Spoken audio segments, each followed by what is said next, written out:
Good, beautiful fall morning. We just dropped Damien off at the bus stop and I'm doing a quick walk this morning while Dad and Matthew take Sophia to school before we start on the house.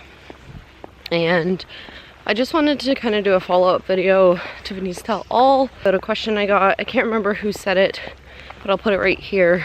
Basically, they asked, would we change our decision about getting the shot if Makayla was alive?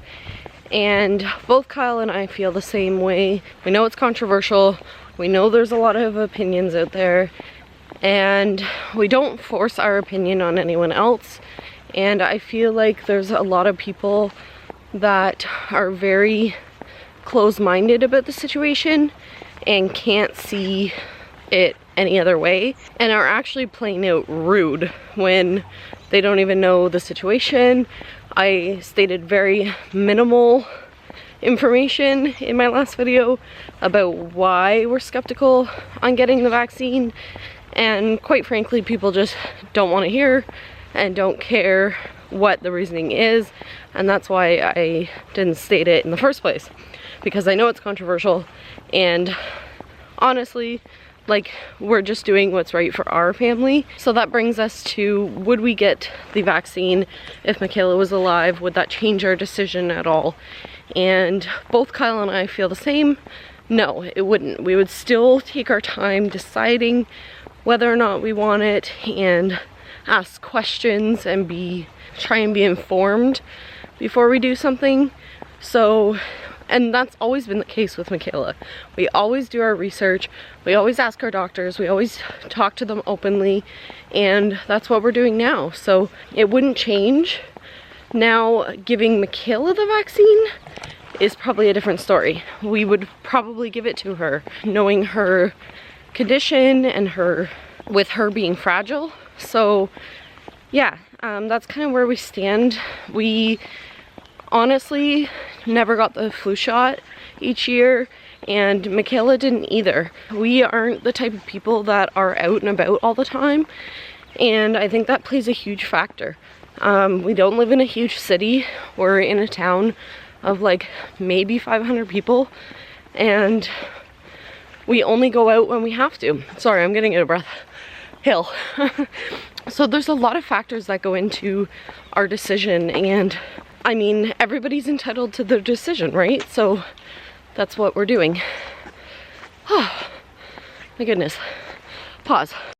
So yeah, we've only actually given Makayla the flu shot once, and that happened to be the year that she died. So we feel like it didn't save her in any way. However, with the COVID shot, we would probably end up giving it to her, but that's really irrelevant now because she's not here. So the main reason why we're kind of skeptical about the shot is because there should be another option.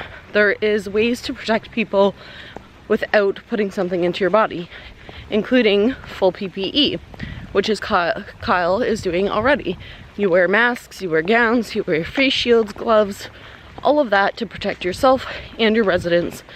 And for some reason, they're not allowing that choice. And we feel like it should be a personal choice. So it makes it very difficult. And Kyle has worked through the whole pandemic without getting COVID, without getting his residents sick.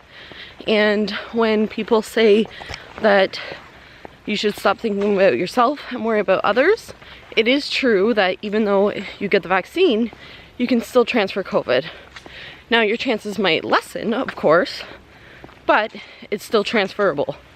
So we would rather wear full PPE, masks, shields, gowns, and protect fully than put something into our bodies that are controversial, first of all, and two, not tested enough or long enough. We're not worried about short-term effects, we're worried about long-term effects, and there's just no data.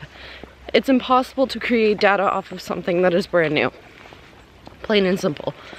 So do with that information what you will. Again, we do not force our opinion on anybody. If you want to get the shot, perfect. You're entitled to. We think it's great that you are doing so. But for us, it's just a personal decision that we haven't decided to make yet. And in a month's time, we might have decided to get it. But we just feel like there's a little bit of research needing to be done on our parts and everybody's parts, really. So anyways, that is going to be it. Again, I know this is controversial and I didn't want to talk about it, but it is a huge thing in our life right now that it is affecting us hugely, because if Kyle does not decide to get the shot, he is unable to return to work. So I wanted to fill you guys in, and I know people are going to be mad at us, and that's fine. Everybody's allowed their opinion. So if you like this video, give it a thumbs up, and if you didn't like this video, give it a thumbs up. It is what it is. Please subscribe if you haven't already, and we will see you next time. Bye.